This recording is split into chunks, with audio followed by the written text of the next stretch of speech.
운전자금은 뭐 최대 5억까지, 시설자금은 최대 10억까지. 오늘 이 영상 하나만 보시면 딱 파악하실 수 있도록. 안녕하십니까. 사장을 도와주는 사장, 사도사 윤상필입니다. 오늘은 소상공인 시장진흥협회라는 곳에서 진행되는 정책자금에 대해서 한번 말씀을 드려볼까 합니다. 국가에서 많은 사실 지원 정책자금이 나옵니다. 부서들마다 이렇게 나오는 자금들이 많이 있거든요. 대표적인 것들이 이제 중소기업 대표님들 같은 경우는 중소기업 벤처진흥공단이라는 그쪽으로 좀 많이 가고 있고요. 그리고 이제 거기보다 규모가 좀 작은 회사들을, 회사라고 하기는 조금 어려울 수 있어요. 사실은 정확히 치면 이제 말 그대로 소상공인이라는 장사 정도의 규모를 하시는 5인 사업장 미만 정도의 규모를 갖고 운영을 하시는 분들은 이제 따로 소상공인 시장진흥협회라는 곳에서 이제 지원을 좀 받으실 수 있는데, 중소기업진흥공단에서 진행하는 것들은 지금 신청 기간이 조금 지났고요. 지금 이제 소상공인에 대해서 오늘 좀 말씀을 좀 드려볼까 합니다. 어떻게 하면 정책자금을 신청할 수 있는지, 또 어떤 분들이 해당이 되는지, 그것들에 대해서 오늘 이 영상 하나만 보시면 딱 파악하실 수 있도록 좀 한번 봐주셨으면 좋겠다라는 생각을 합니다.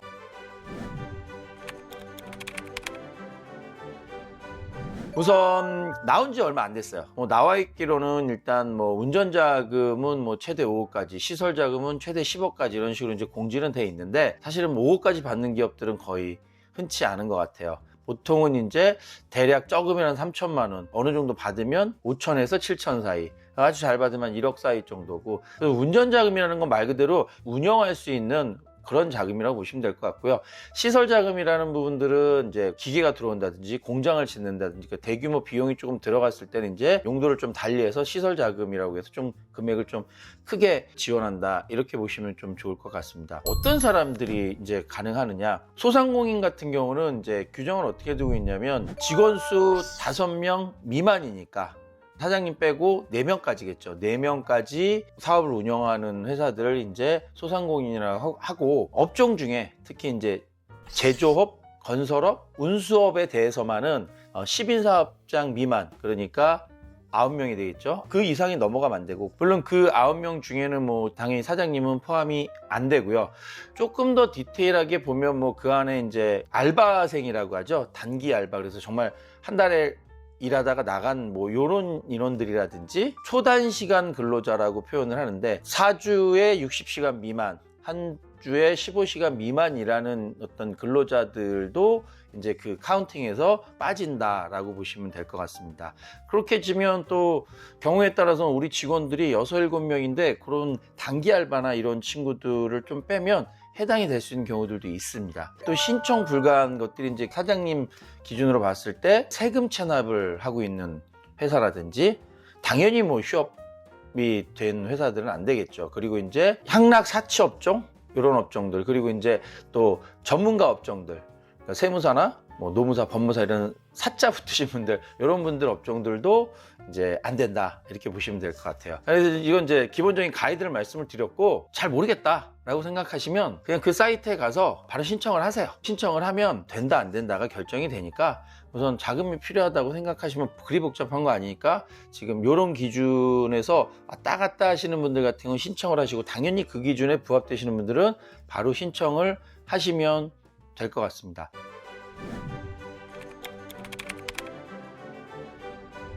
서두에 잠깐 말씀드렸던 경우가 이제 자금의 이제 종류 부분들이 있잖아요. 크게 보면 두 가지 자금이 있거든요. 국가에서 나가는 자금이, 기본적으로는 국가에서 나가는 지원하는 정책 자금의 큰 카테고리를 보면, 직접 자금을 집행을 해서, 그러니까 국가가 돈을 갖고 있다가 직접 자금을 빌려주는 법들을 이제 직접 대출 자금이라고 하고요. 이 자금은 사실 그렇게 많지 않아요. 돈을 빌려준다는 건 결국은 신용이라는 게 필요하거든요. 개인들도 보면 은행에서 돈을 빌릴 때 담보가 있습니까? 라고 얘기하죠. 제일 좋은 담보는 무슨 담보겠어요? 유형담보입니다. 그러니까 부동산 담보 있냐? 그럼 부동산 있으면 부동산을 담보로 맡기고 거기다 돈을 빌려주면 제일 잘 빌려주겠죠. 근데 내가 지금 이 자금을 빌리시는 분들은 그런 자금이 있었으면 벌써 은행 가서 그걸 빌리셨겠죠. 근데 그런 어떤 담보물이 없을 때 개인 신용담보로 이제 진행을 하게 되는데, 돈은 은행에서 나가는데 대신 국가가 보증을 서주는 일종의 신용장이라고 보통 하는데, 그 신용장을 이제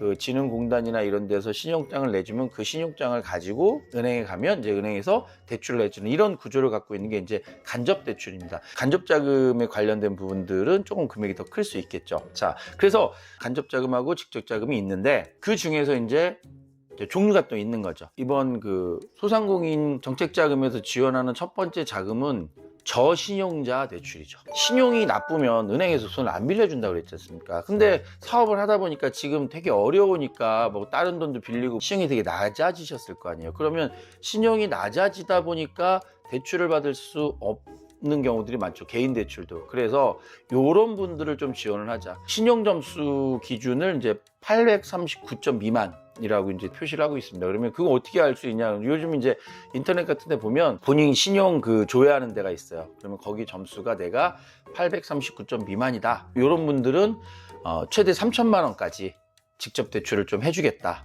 그래서 첫 번째 대출은 저신용자들 대출에 대한 부분들이 있고요. 이거 자체가 이제 국가가 어려운 분들을 좀 도와주려고 진행을 하고 있는 거잖아요. 그러다 보니까 이제 두 번째는 제도전 특별자금이 있는데, 박 사장님께서 예전에 식당을 운영하다가 실패를 했어요.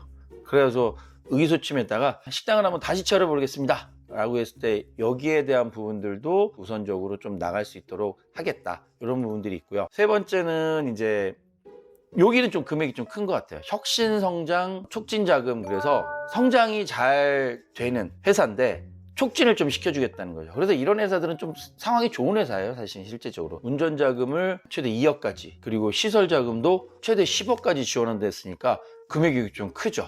그래서 우리가 성장을 하려고 하는데 공장도 좀 크게 지어야 되고, 그 다음에 또 직원도 많이 뽑아야 되니까 조금 지원을 해달라라고 해서 성장이 그 예상되는 기업한테는 좀 지원을 해주겠다라는 부분들이고요.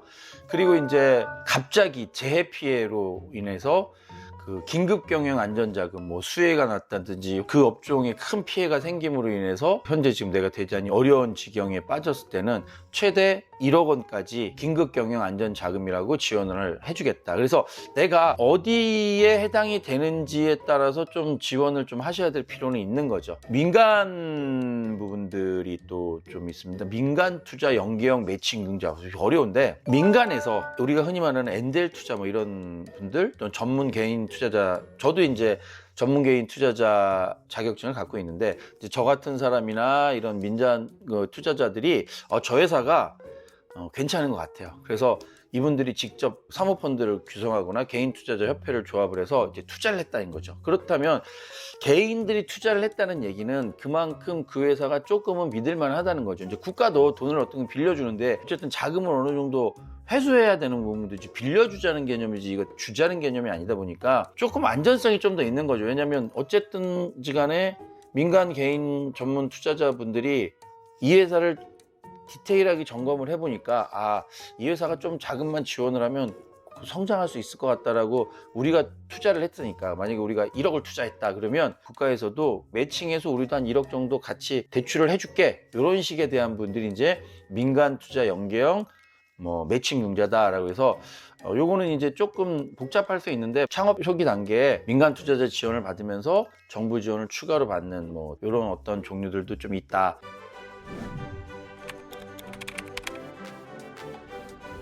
물론 이제 그 이외에도 몇 가지 있지만 오늘은 이 정도 부분들로 좀 설명을 좀 드립니다. 그래서 대부분이 이제 이 5가지 안에서 아마 지원이 될 것 같은데, 이걸 전문적으로 해주시는 분들도 계시는 걸로 알고 있는데, 사실은 모든 정책 자금은 회사가 사실 신청할 수 있도록 구조는 만들어 놨어요, 국가가. 단지 내가 그 과정을 모르고 정도를 모르다 보니까 주변에 이제 계시는 이제 컨설턴트 분들한테 또 도움을 받는 경우들도 있긴 한데, 만약에 회사가 직접 하실 수 있다면 저는 우선 직접 하는 걸 좀 추천을 좀 드립니다. 그래서 사이트는 소상공인 정책자금 이렇게 치시면 바로 나옵니다. 그럼 거기에 들어가셔서 회원 가입하시고 하실 수도 있고, 그 다음에 소상공인 시장진흥협회라는 곳에서 찾아가셔서 직접 하실 수도 있고, 신청 방법은 생각보다 간단합니다. 소상공인 진흥협회는 전국에 있고요.